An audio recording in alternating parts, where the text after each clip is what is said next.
喂，各位街坊，真係癲咗啊！你有冇諗過，有一日竟然連行入香港國際機場都可以見到平民神物兩餸飯嘅身影？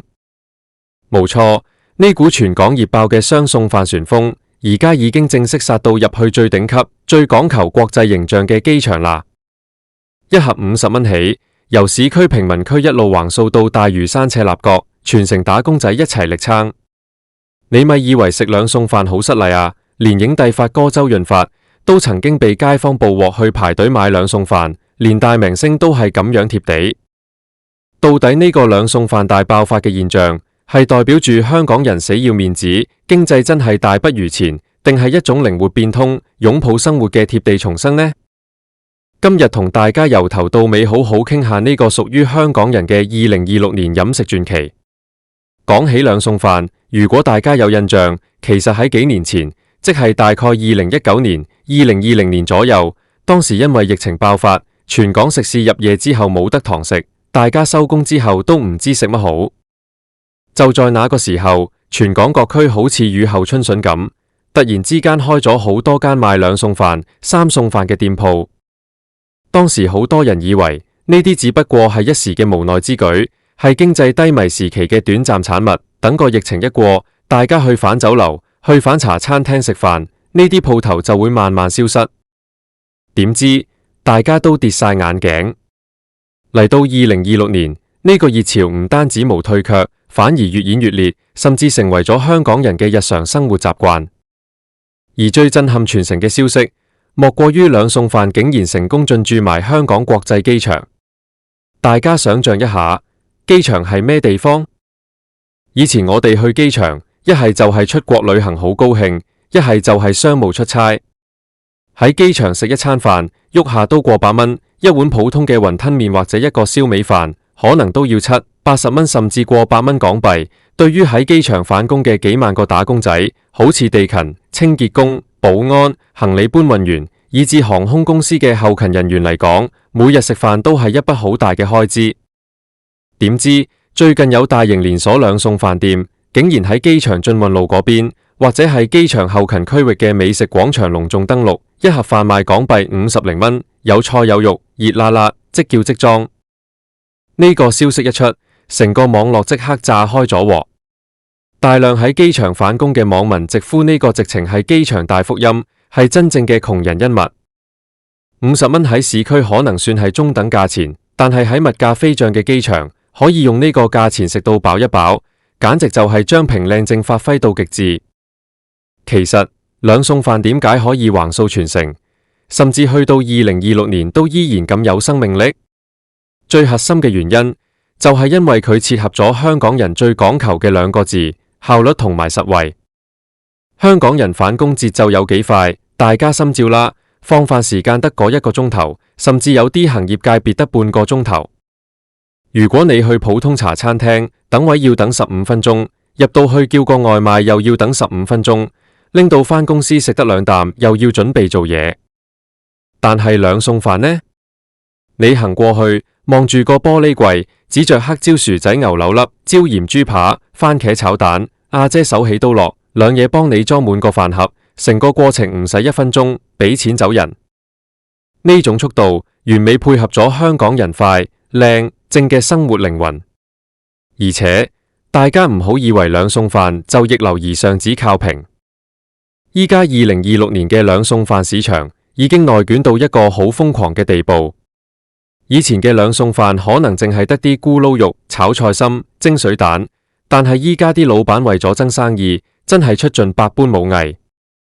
你去到一啲比較出名嘅連鎖兩餸飯店，你會見到有原隻大蝦、蒜蓉蒸扇貝、清蒸石斑魚、黑椒牛仔骨，甚至連花膠炆冬菇、爆汁花菇呢啲以前要喺酒樓擺酒先食到嘅高級菜式，依家竟然都可以變成兩餸飯嘅其中一個選項。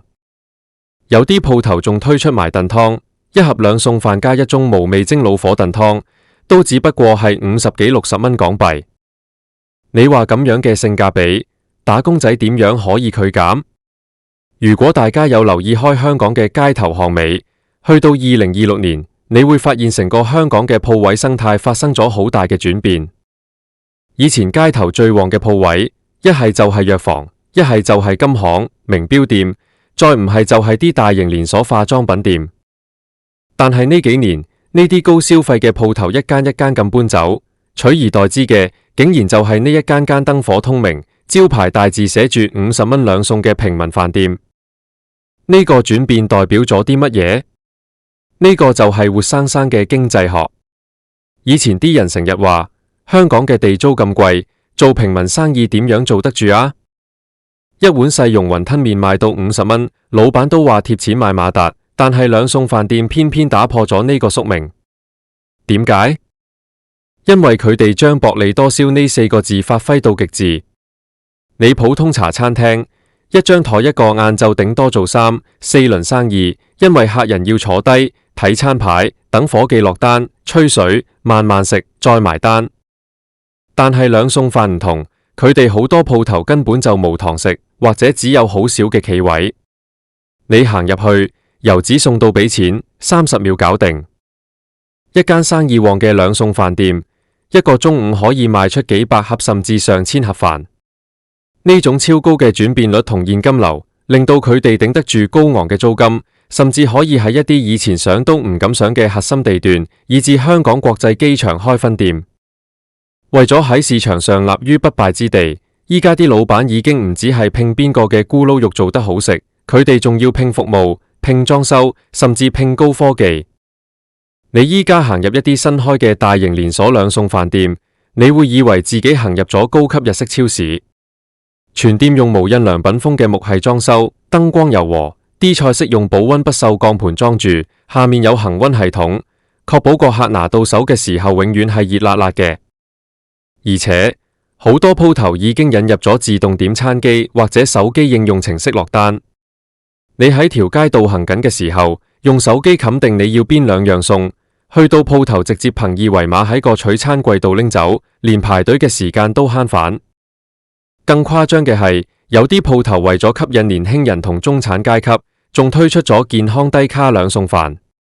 大家都知，傳統兩餸飯最令人詬病嘅地方就係多油、多鹽、多欠汁。但係班老闆好聰明，佢哋即刻轉型，推出咗用藜麥飯、紅米飯代替白飯。餸菜方面就有清蒸雞胸肉、蒜蓉炒羽衣甘藍，或者係慢煮三文魚。呢啲健康版嘅兩餸飯，一盒賣到60幾70蚊，一樣大把中產同埋健身人士排隊買。你話香港人嘅商業頭腦係咪真係轉得好快？而且兩餸飯嘅興起，仲直接改變咗香港人嘅家庭生活模式。大家回想下，以前香港嘅雙職家庭，即係兩公婆都要返工嘅，收工之後最大嘅煩惱係乜嘢？冇錯，就係今晚邊個煮飯。如果自己煮，收工衝去街市買得餸嚟都7點幾，返到屋企洗菜、切肉、煮熟，食得飯嚟都8點半、9點，食完仲要洗碗、抹灶頭，諗起都覺得個人好攰。如果出去茶餐廳或者酒樓食，兩公婆加埋個小朋友，求其食個小菜都要200-300蚊港幣，長此下去真係一筆好大嘅開支。嚟到2026年，兩餸飯就完美解決咗呢個痛點。依家好多家長收工，直接行去屋企附近間兩餸飯店，唔係買飯盒，而係帶定幾個保鮮盒或者暖壺去，同阿姐講唔該，幫我淨打包一個黑椒牛仔骨，一個西蘭花炒蝦仁，同埋一個蒸肉餅。阿姐幫你裝得滿一滿，3樣餸加埋都唔使100蚊港幣。返到屋企，自己電飯煲煮個白飯，6多碟菜，一家3口就可以開飯，有魚有肉有菜，味道仲好有鑊氣。呢種叫買餸返屋企加餸嘅模式，依家喺香港不知幾流行。呢個唔單止係慳錢，更重要嘅係幫香港人賺返咗最寶貴嘅時間。你可以多咗1個鐘頭陪小朋友做功課，或者自己煲下劇休息下，呢個就係實實在在提升咗生活質素。講到呢度，就不得不提我哋嘅影帝發哥周潤發啦。發哥今年都已經70歲啦，但係佢依然成日自己一個人，或者同埋發嫂一齊，好貼地咁喺香港周圍行山，去街市買餸。之前就有好多次，有市民喺九龍城或者深水埗嘅兩餸飯店門口，見到發哥戴住頂鴨舌帽，着住全身黑衫黑褲，好規矩咁跟住街坊一齊排隊買兩餸飯。發哥買完仲好親民咁同大家合照，一啲明星架子都冇。影帝身家過億，佢咩真百味未食過？連佢都願意去排隊買盒幾十蚊嘅兩餸飯，呢個舉動話俾全香港人聽，食兩餸飯一啲都唔失禮，相反，呢個係一種懂得生活、欣賞平民美食嘅生活態度。大家不妨睇下，依家去買兩餸飯嘅人，已經唔再局限於以前大家想象中嘅基層市民或者地盤工友。依家去到中午12點半、1點鐘嘅放飯黃金時間，你行去中環或者鰂魚涌呢啲商業區嘅兩餸飯店睇下，排隊嘅全部都係着住西裝、打晒呔嘅金融才俊，或者係打扮得好時髦嘅寫字樓 OL。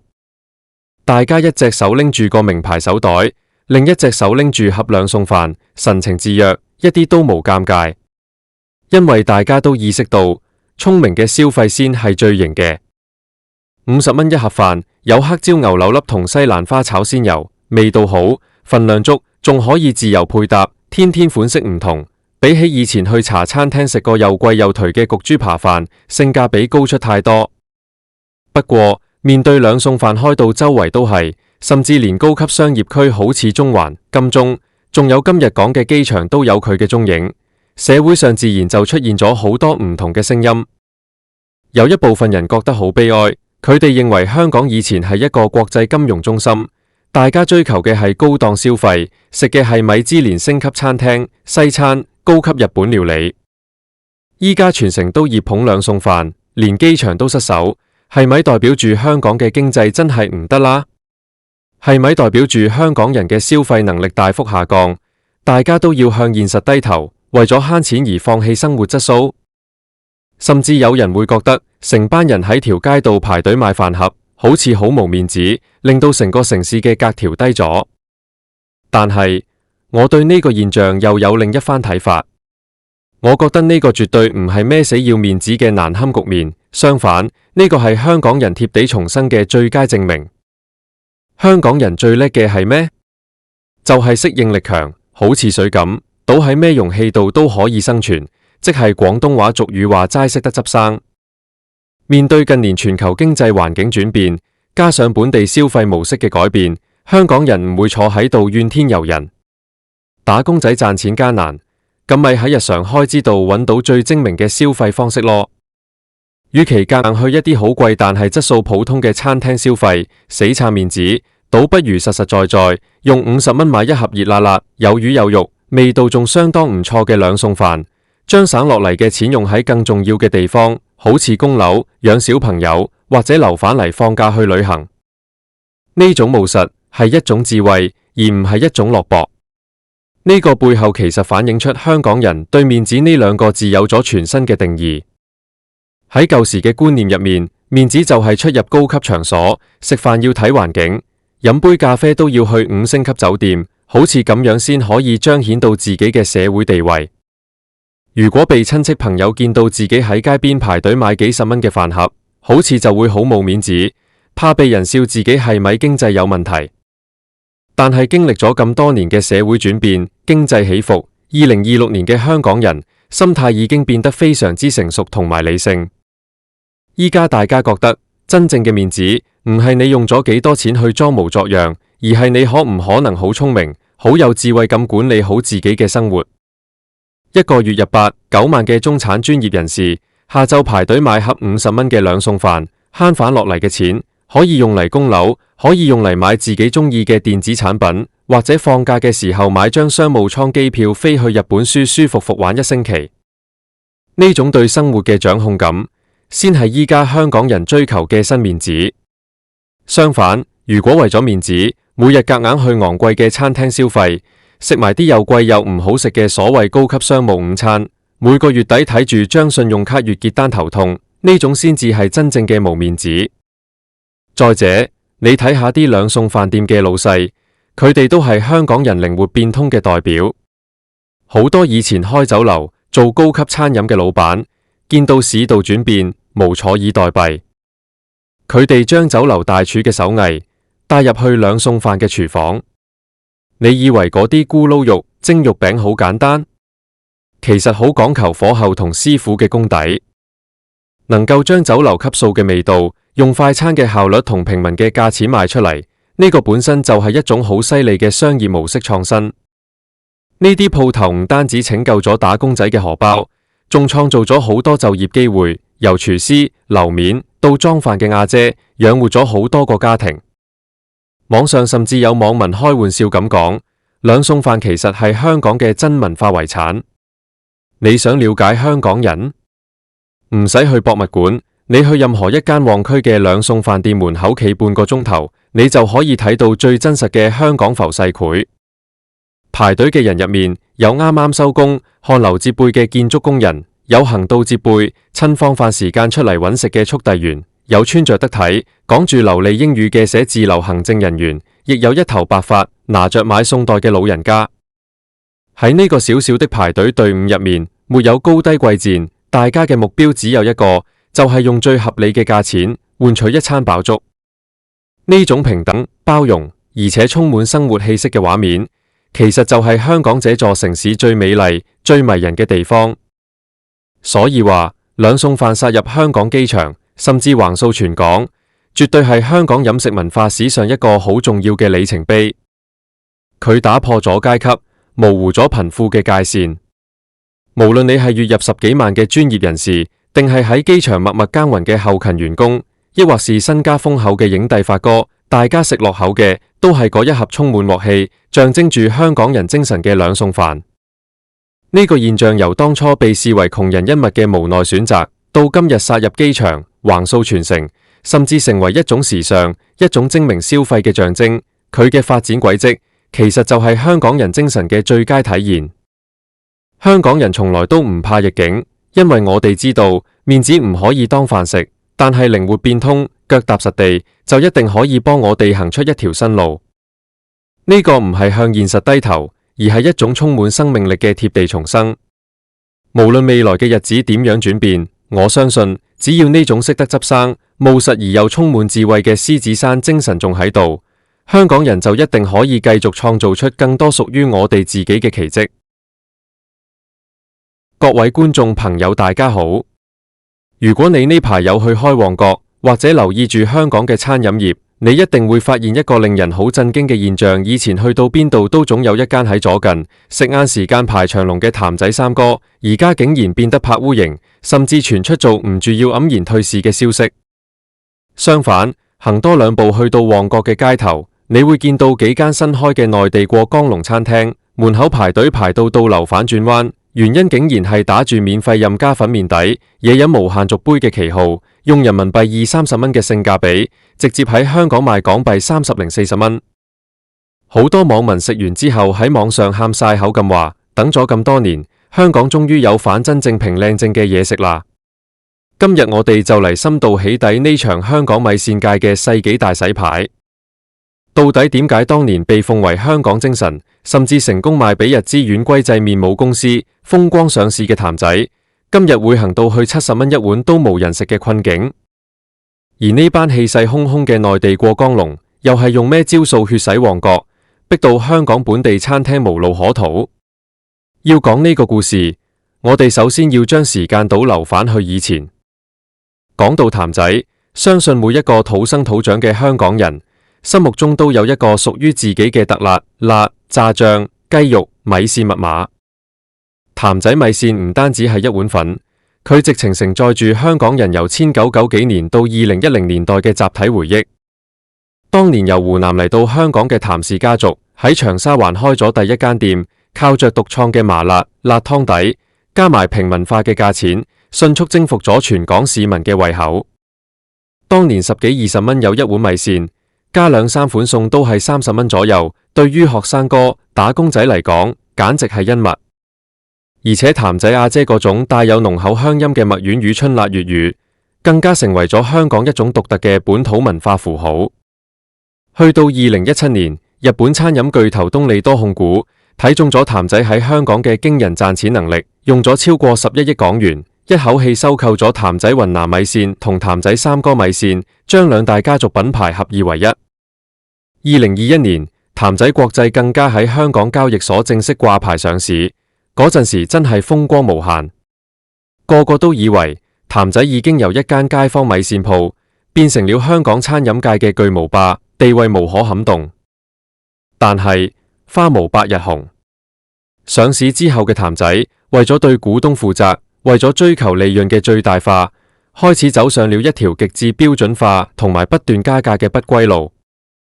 好多街坊開始發現，以前每間分店由阿姐親手煮出嚟，充滿煙火氣嘅米線，慢慢變成了由中央廚房統一配送，好似倒模出嚟一樣嘅味道。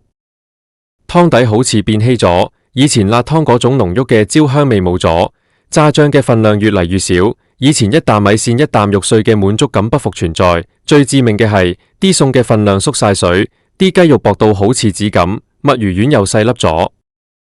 與此同時，價錢就係咁加，係咁加。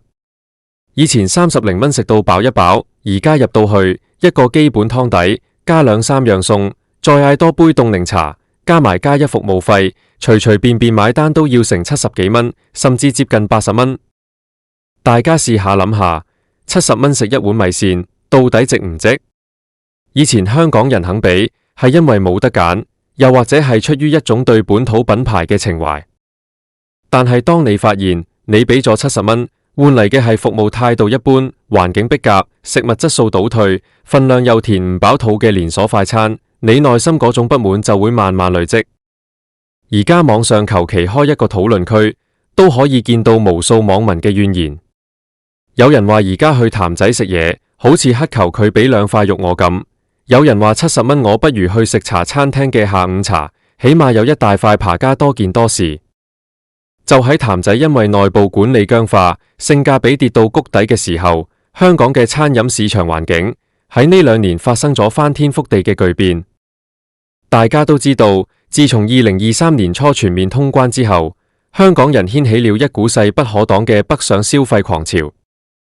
每逢星期六、星期日，深圳嘅各大商場，好似福田星河、羅湖萬象城或者係山姆超市，全部都塞滿咗香港人。香港人想去內地，最驚訝嘅唔係內地嘅科技有幾發達，而係內地餐飲業嗰種近乎瘋狂嘅性價比以及極致嘅服務態度。喺深圳，你用人民幣20幾30蚊就可以食到一碗材料多到滿出嚟嘅酸辣粉，或者係湯底熬足幾個鐘嘅牛肉麵。而且人哋嘅鋪頭裝修得靚一靜，冷氣夠大，服務員見到你又鞠躬又送零食，仲要免費任加粉麵、嘢飲任添。當香港人每個週末都喺內地享受緊呢種王者級嘅低消費、高享受之後，星期一返到香港，再行入去譚仔，望住張70蚊嘅單，望住面口黑黑嘅阿姐，望住碗入面少得可憐嘅米線，嗰種心理落差真係大到冇辦法接受。香港人開始醒覺，原來我以前一直喺度做緊冤大頭，原來30幾40蚊係可以食到好好嘅嘢。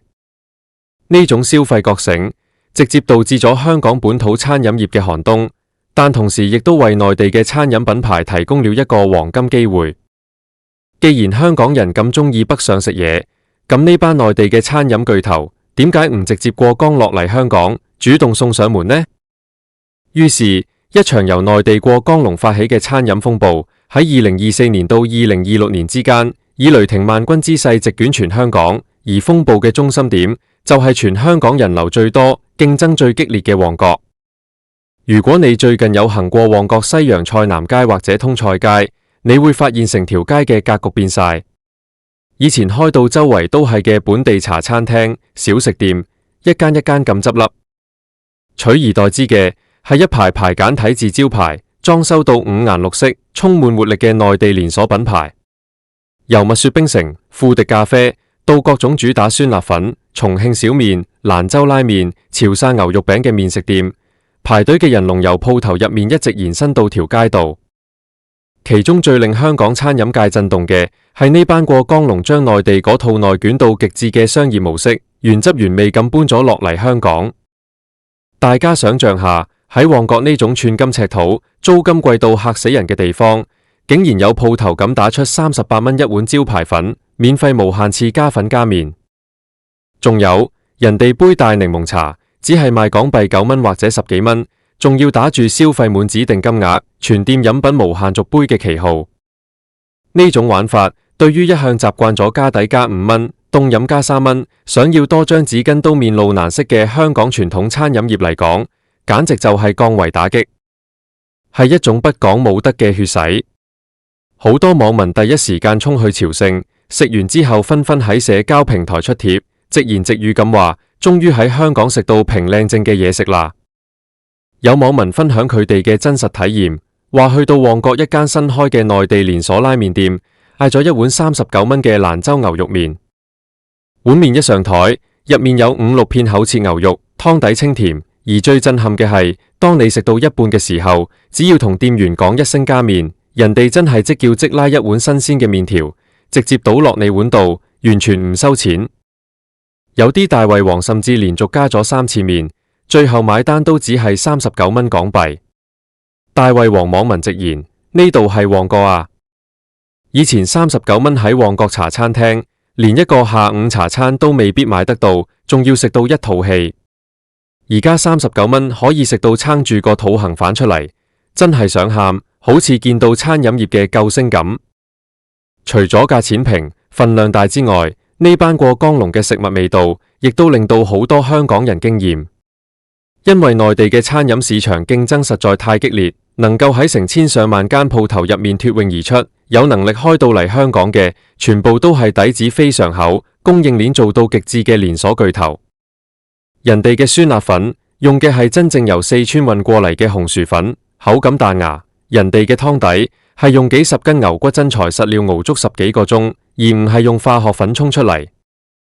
相比之下，譚仔嗰種已經被日資企業中央廚房化到冇晒靈魂嘅米線，喺呢班狼性十足、真材實料嘅內地過江龍面前，顯得係咁脆弱、咁不值一提。面對呢場前所未有嘅夾擊，譚仔嘅日子過得有幾慘？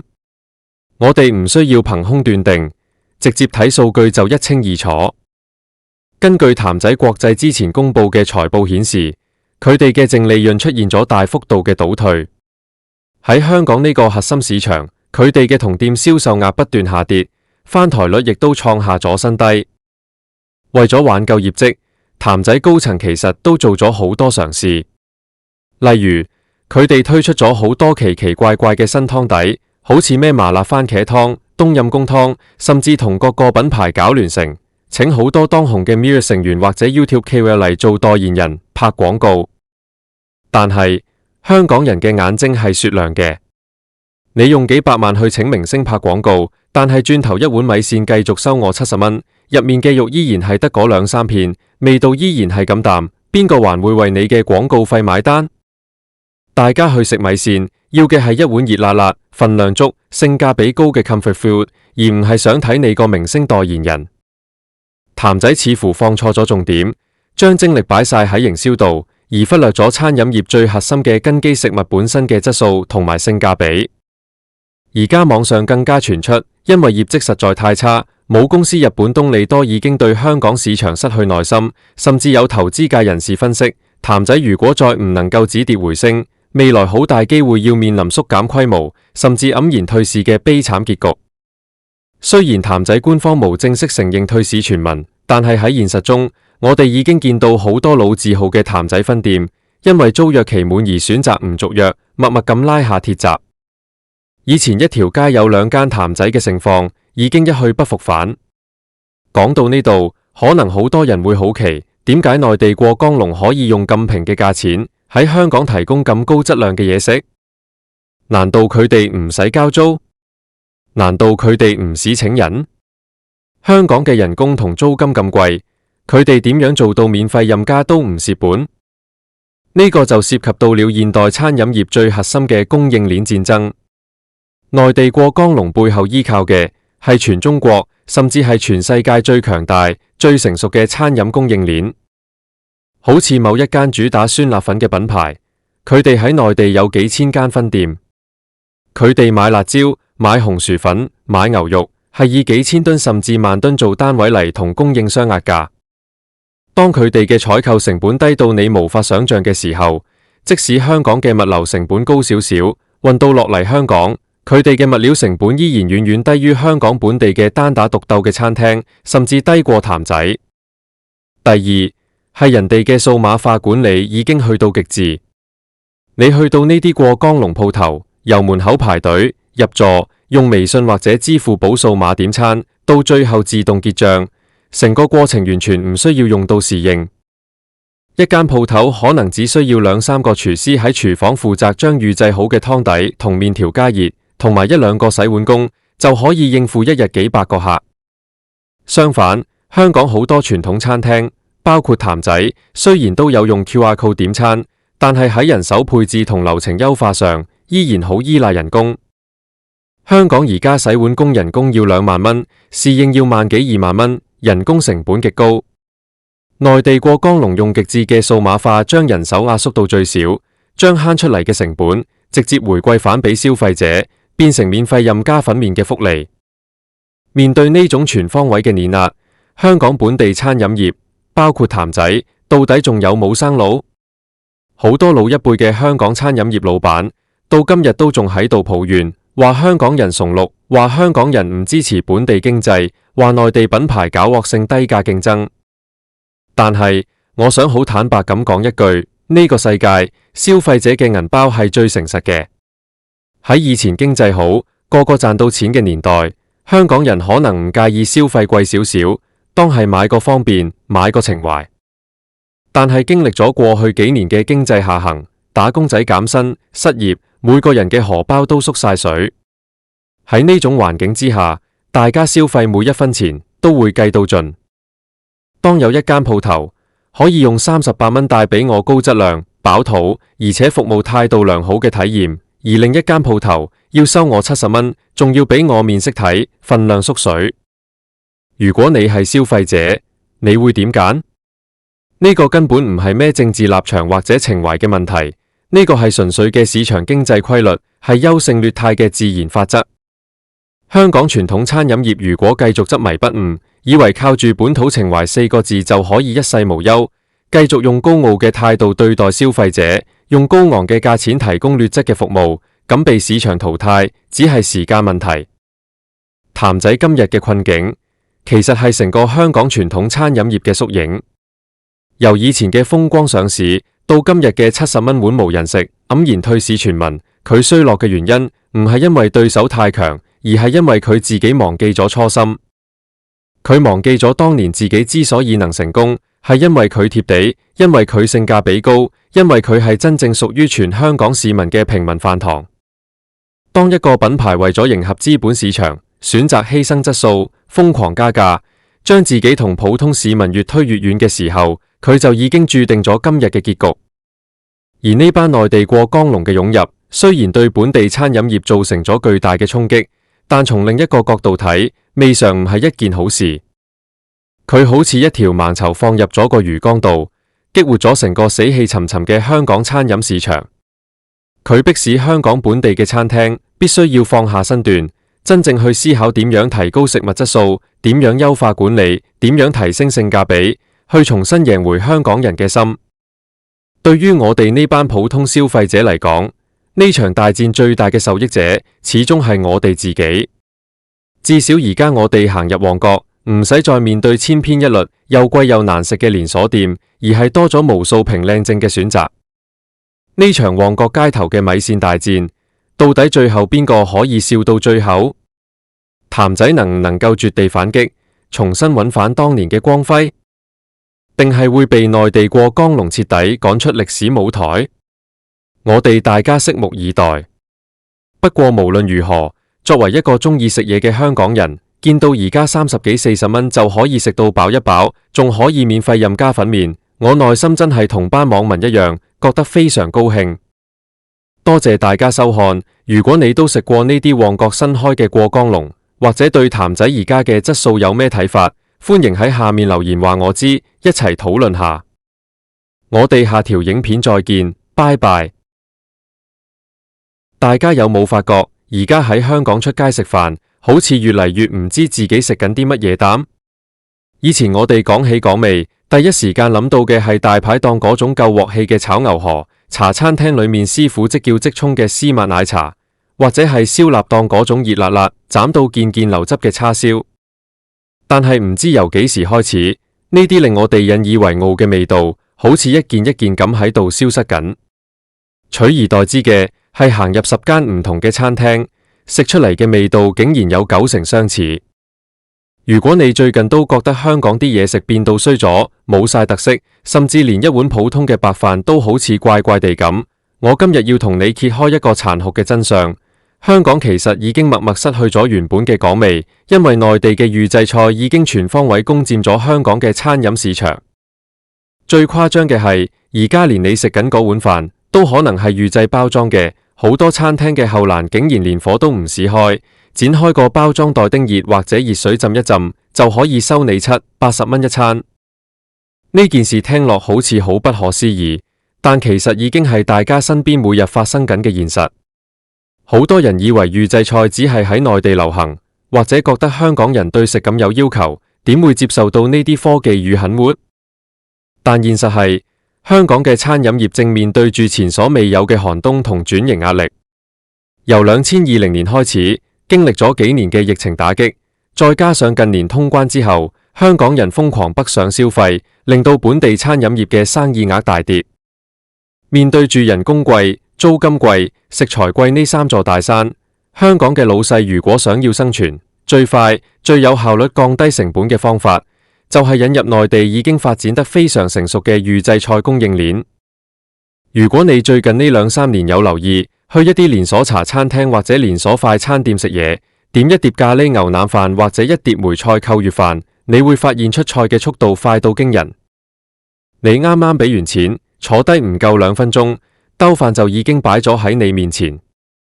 以前我哋會讚呢啲叫香港速度，覺得係廚房師傅手腳利落。但如果你細心睇下碟牛腩，你會發現每一件牛腩嘅大細、形狀竟然整齊到好似用尺量度過咁。個咖喱汁嘅結度同色澤，同你上個禮拜喺另一間分店食嘅完全一模一樣。最重要嘅係，個碟嘢食係完全冇鑊氣嘅。咩叫鑊氣？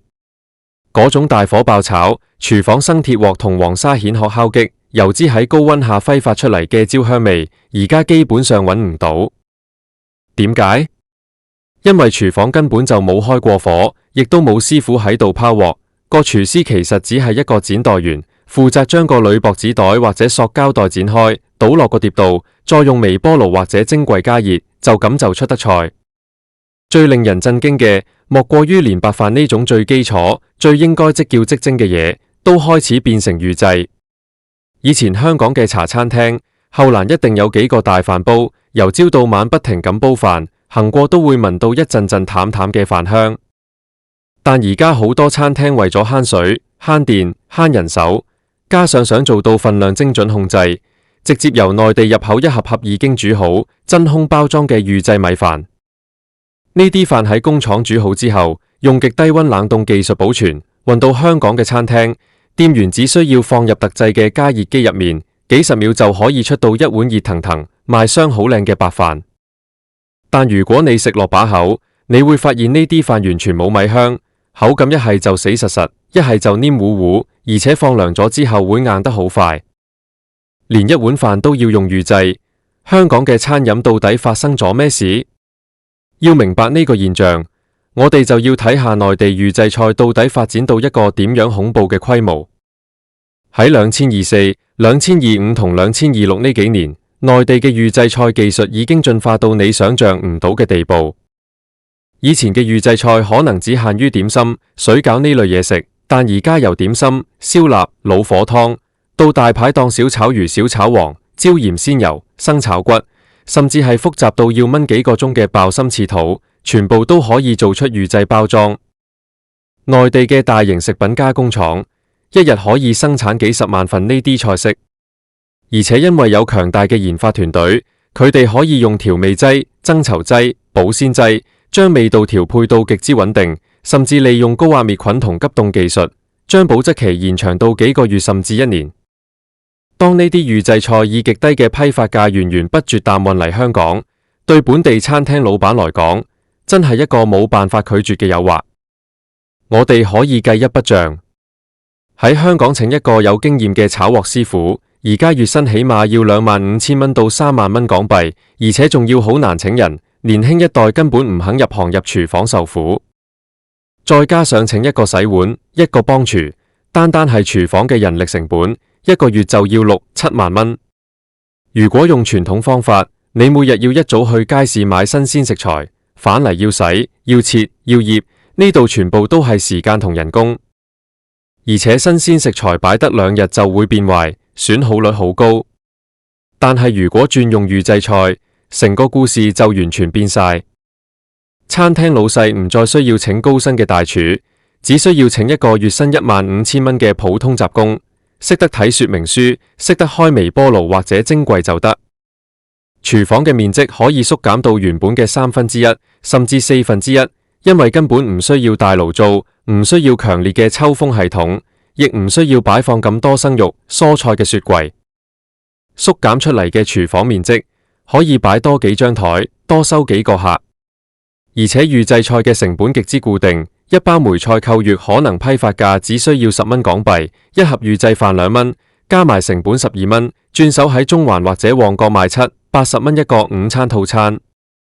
呢種利潤空間，加上極低嘅食物損耗率，因為冇人叫就唔使剪袋，擺喺雪櫃幾個月都唔會壞。試問有邊個喺水深火熱中嘅老細可以抵擋得住呢種誘惑？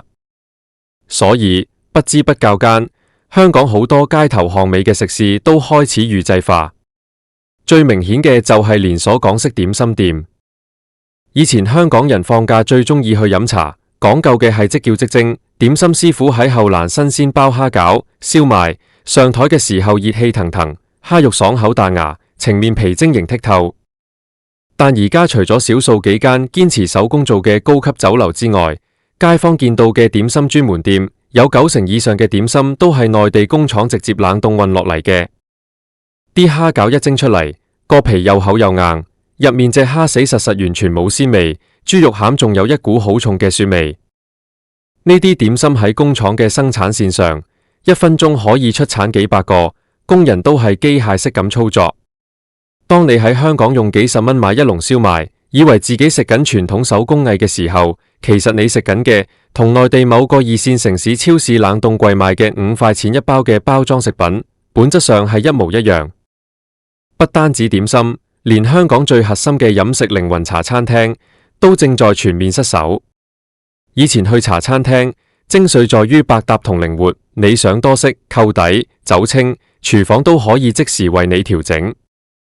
但而家你去好多新式或者連鎖茶餐廳，你同佢講炒蛋要滑啲或者碟餸要少油，侍應通常會用一種好為難或者古怪嘅眼神望住你，甚至直接同你講改唔到，我哋公司規定咗。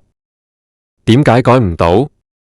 係因為個廚師大牌，而係因為個廚房根本冇油、冇鹽、冇雞蛋俾佢去為你炒一碟滑啲嘅蛋。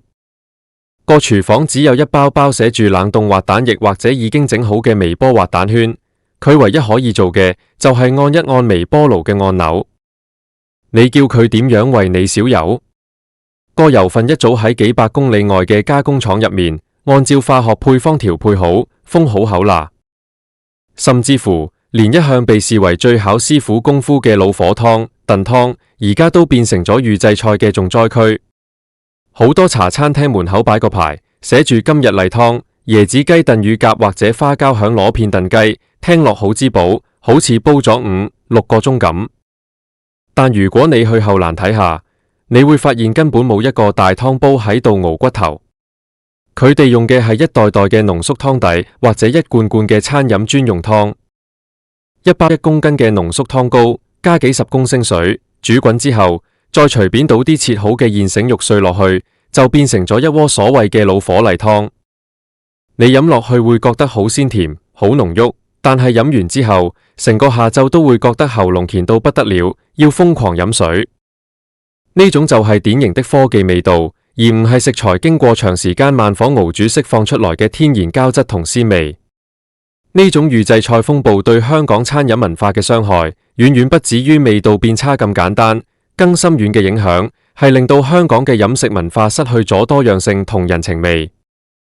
以前香港嘅飲食之所以吸引全球遊客，甚至被譽為美食天堂，係因為我哋包羅萬有，而且充滿咗各個師傅嘅個人風格。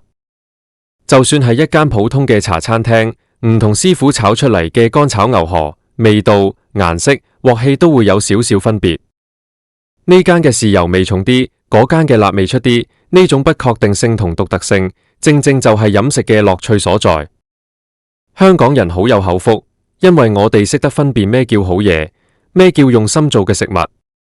但當全港嘅餐廳都開始向同一批內地預製菜供應商攞貨嘅時候，成個香港嘅飲食界就變成咗一個大型嘅複製貼上現場。你在旺角食到嘅咕嚕肉，同你去到屯門食到嘅咕嚕肉味道一模一樣；你在中環食到嘅咖喱雞，同你去到大埔食到嘅完全冇分別，因為佢哋根本就係出自同一個工廠嘅同一條生產線。當食物變成咗標準化嘅工業品，香港嘅港味自然就煙消雲散。以前外國人或者內地遊客嚟香港，好想體驗茶餐廳嗰種熱鬧、嘈吵但係充滿生命力嘅氛圍，想睇下師傅喺開放式廚房入面縫縫聲咁炒粉麵。而家呢，好多餐廳裝修到好新潮、好文青，但係入面冷冰冰，員工淨係負責用 QR code 叫人落單，廚房冇聲、冇煙、冇火，只有微波爐叮一聲嘅提示音。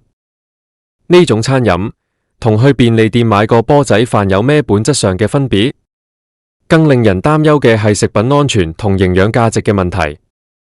雖然話大工廠嘅生產標準可能好嚴格，但預製菜為咗可以保存咁耐時間，而且喺長途運輸之後仲能保持賣相，不可避免咁會加入大量嘅鈉、化學調味劑、防腐劑同穩定劑。長期食呢啲高油、高鹽、多化學添加劑嘅預製食物，對香港人嘅健康絕對係一個隱形嘅定時炸彈。而且食材經過多次嘅加熱、急凍、再加熱，入面嘅維他命同營養成分一早已經流失得七七八八。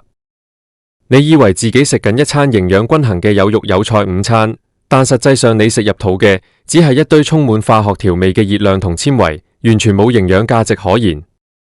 最諷刺嘅係，香港人好多時係喺完全不知情嘅情況下，比以前俾緊更貴嘅價錢去食呢啲廉價嘅預製菜。如果一間餐廳明碼實價，寫明自己用嘅係預製菜，賣30蚊一個飯，咁消費者起碼有得揀，覺得平平地填飽個肚都無妨。但現實係，好多餐廳用靚裝修包裝自己，自稱係新派港式料理或者精品茶餐廳，一份餐收取7、80甚至超過100蚊港幣，但後欄用嘅依然係批發價10幾蚊嘅內地預製包。呢種將消費者當成傻仔嘅商業模式，正喺度慢慢摧毀緊香港人對本地餐飲業最後嘅信任。好多人會問，面對住預製菜嘅強烈進攻，香港係咪真係無能為力？係咪代表住傳統嘅港味注定要徹底滅絕？坦白講，形勢真係非常之嚴峻。隨住時間推移，到咗2026、2027年，呢種供應鏈只會越來越完善，成本只會越來越低。老一輩嘅手工廚師慢慢退休，2020年代打後出生嘅年輕一代，甚至可能未真正食過咩叫真正有鑊氣、手工做嘅港式食物。如果大家真係想象唔到，而家深圳啲商場、街市，甚至普通一間茶餐廳，到底俾香港人逼到一個點樣嘅地步？話說上個週末，我同班朋友諗住上去行下，點知一出福田口岸，我直情以為自己行錯路去咗旺角或者銅鑼灣啊！真係逼爆晒深圳啦！身邊行過嘅10個有9個都係講緊廣東話，人山人海，多到癲咗咁。香港人個個都好似唔使返工、唔使瞓覺咁，一到假日前赴後繼咁上晒去消費。你隨便行入一間商場，例如卓越中心或者萬象城，入面啲餐廳門口排隊嘅凳，坐滿晒我哋香港同胞，個個手上拎住杯阿媽手作或者奈雪的茶，一邊等位一邊傾偈。大家都話而家喺香港真係食唔起，或者直情話覺得唔划算，所以要實行消費降級喎。但係你睇下佢哋喺深圳嗰種買嘢嘅狠勁，個個都好似執到寶咁，喪心病狂咁掃貨啊！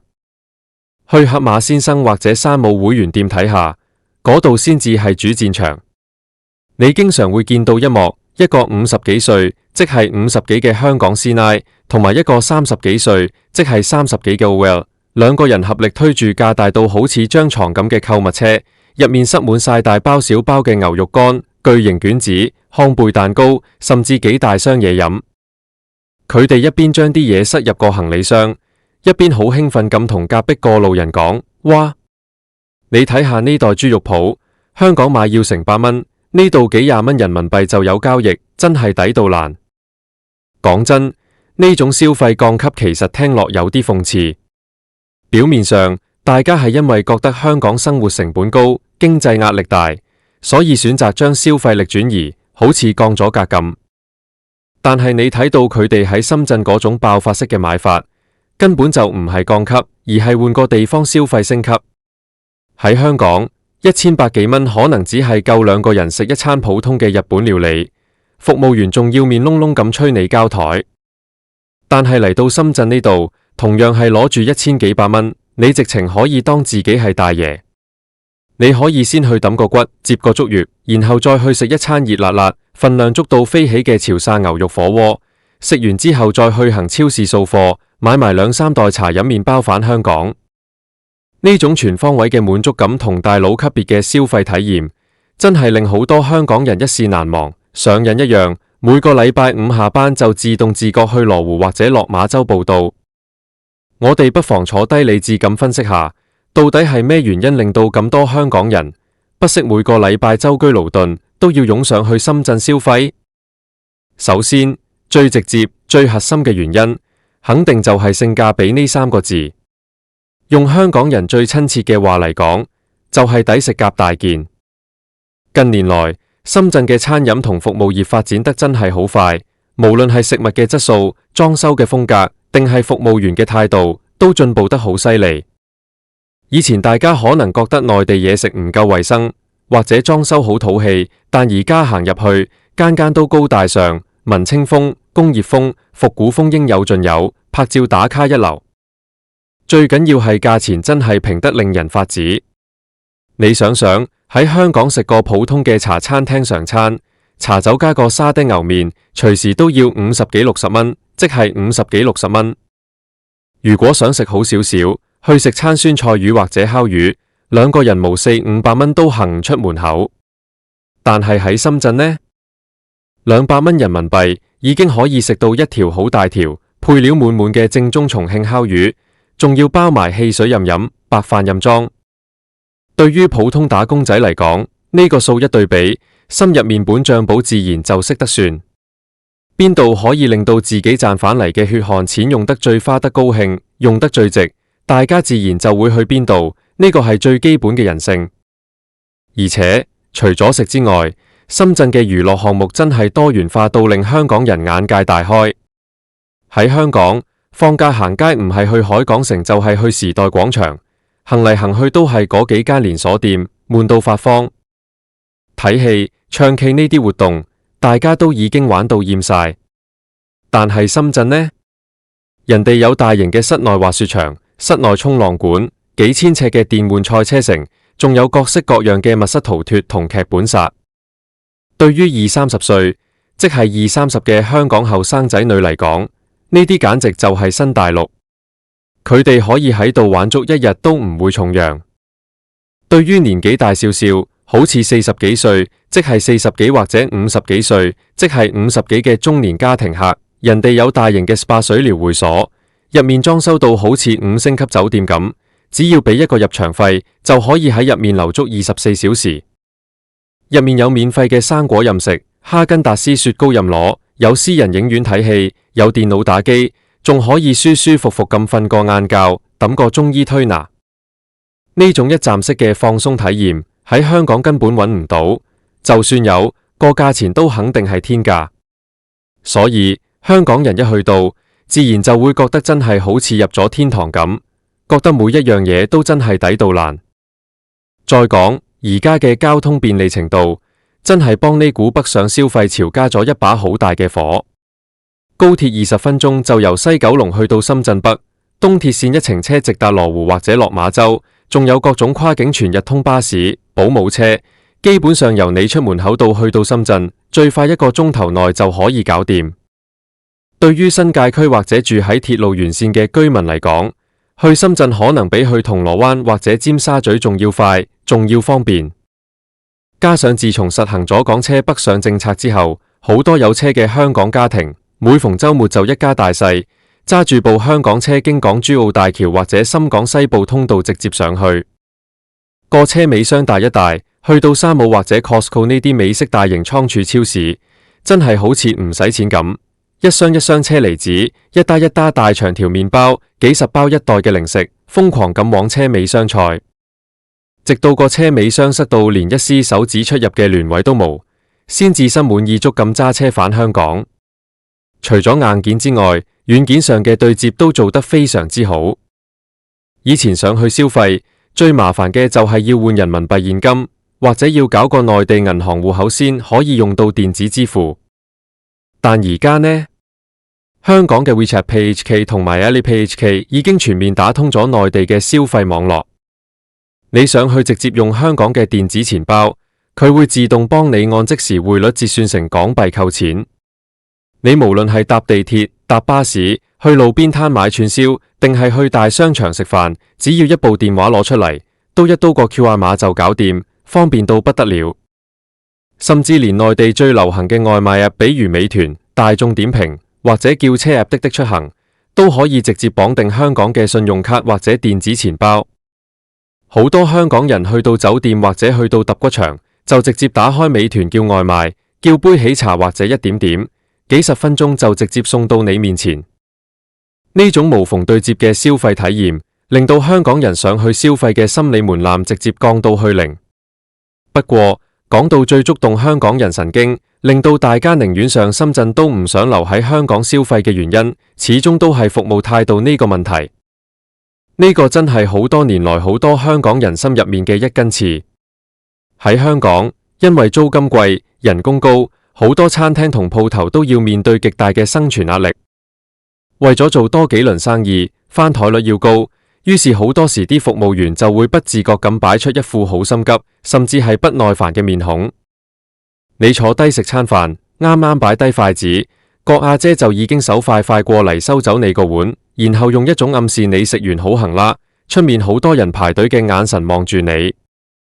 如果你喺商場買嘢，問多兩句，個售貨員可能就會俾面色你睇，覺得你幫襯得少又麻煩。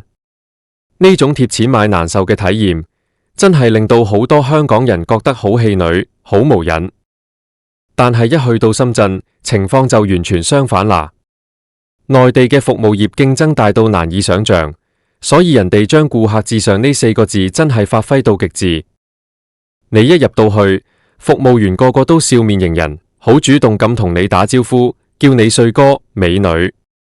食火鍋嘅時候，人哋會主動幫你下配料，幫你撥走湯面嘅油，幫你裝湯，甚至你行去洗手間，一出門口都有服務員微笑着遞張紙巾幫你抹手。就算你只係消費咗幾十塊錢，人哋都係一樣咁客客氣氣、恭恭敬敬。最出名嘅海底撈就更加唔使講，直情將服務做到變態嘅地步，擦鞋、美甲、幫你帶細路，仲有川劇變臉睇。對於習慣咗喺香港受氣嘅香港人嚟講，去到深圳食飯行街，真係可以揾返做消費者應有嘅尊嚴同享受。大家心入面會覺得，我辛苦工作咗1個禮拜，放假出嚟消費，就係想開開心心、舒舒服服。既然喺呢度可以用更少嘅錢換嚟更好嘅服務同好心情，那我點解仲要留喺香港買難受呢？正因為咁樣，所以網絡上先會出現咁多關於香港人去深圳掃貨爆買嘅二手話題，甚至有好多內地嘅網友都笑稱，深圳已經變成咗香港人嘅後花園，每到週末，深圳嘅商場就被香港人攻佔咗。你只要去行一圈，就會發現呢個說法一點都無誇張。好多熱門嘅餐廳，例如泰義酸菜魚、鮑師傅糕點、潮汕牛肉店，門口排隊嘅隊伍入面，你起碼可以聽到7-8成嘅人係用廣東話傾緊偈。特別係鮑師傅嗰個肉鬆小貝真係好似有魔力咁，每個香港人返香港之前，手上都必定會抽住幾袋鮑師傅嘅袋，好似呢個係北上消費嘅身份象徵咁。有啲香港人甚至仲厲害，直接組團上去深圳嘅街市買餸。佢哋話深圳街市嘅海鮮、蔬菜、生肉種類又多又新鮮，最緊要係價錢只有香港嘅1/3甚至1/4。買完之後用個保溫袋裝住，坐地鐵直達返香港，夜晚就可以開大餐。呢種精打細算，將每一分錢都用到最極致嘅生活方式，已經成為咗而家好多香港人嘅新常態。面對呢種排山倒海嘅北上消費潮，香港本地嘅商戶同餐飲業真係叫苦連天。以前係內地遊客湧落嚟香港廣東道買名牌、掃化妝品、買藥油，而家風水輪流轉，變成香港人瘋狂湧上去深圳食喝玩樂。呢個現象背後，其實反映出兩地經濟結構同消費市場嘅一種深層次轉變。香港嘅高租金、高成本，導致咗本地商家好難喺價格同空間上同內地競爭。當內地嘅產品同服務質素追上嚟，甚至喺某些領域超越咗香港嘅時候，香港如果仲單靠以前嘅購物天堂光環，而唔去喺服務、創新同性價比上做出改變，真係好難留得住本地消費者的心。好多人成日話，香港人去深圳消費係不愛港或者係一種退步，但係我覺得呢個純粹係一個好理性、好符合市場規律嘅消費選擇。大家生活喺一個自由市場，追求物美價廉，追求好嘅服務體驗，係理所當然嘅事。所謂嘅消費降級，其實係香港人生活智慧嘅一種體現。大家喺賺錢唔容易嘅大環境下，學識咗點樣更聰明咁去理財，點樣將每一筆開支都發揮到最大嘅效益，用最少嘅成本換取最大嘅快樂，呢個先至係最精明嘅生活態度。不過話分兩頭，呢種生活方式雖然好爽，但每次睇到周末香港中環、銅鑼灣或者旺角部分街區冷冷清清，有啲老字號食肆因為頂唔順高租金同客源流失而無奈結業嘅時候，作為香港人，心入面多多少少都會有一種絲絲嘅無奈同唏噓。我哋希望內地做得越來越好嘅同時，亦都真心希望香港本地嘅餐飲同零售業可以痛定思痛，揾到一條新嘅出路。比如話，增強本地嘅特色文化體驗，提升服務態度，推出更多具有本土特色同高性價比嘅產品，等香港人唔單止放假想上去深圳，平時留喺香港都一樣可以行得開心，食得滿足。但無論如何，起碼喺現階段，呢股香港人北上深圳消費嘅熱潮睇怕仲會持續一段好長嘅時間。因為一旦體驗過嗰種用幾十蚊人民幣就可以食飽飽，幾百蚊就可以當大爺，買到成手都係嘢，直情大嗌真係抵到爛嘅爽快感覺之後，你真係好難叫大家轉頭去返以前那種貼錢買難受嘅日子。所以話，如果你嚟緊嘅週末仲未諗到去邊度玩，或者覺得喺香港行街好悶，不妨都跟住呢股大潮流，帶埋你個行李箱，一齊上去深圳感受下呢種逼爆商場、喪心病狂咁掃貨嘅震撼場面啦。當你真正融入到嗰個人潮入面，親眼見到啲嘢食有幾大份，服務有幾貼心，價錢有幾震撼嘅時候，你就會明白點解全香港嘅男女老少都會為咗呢個地方而瘋狂啦。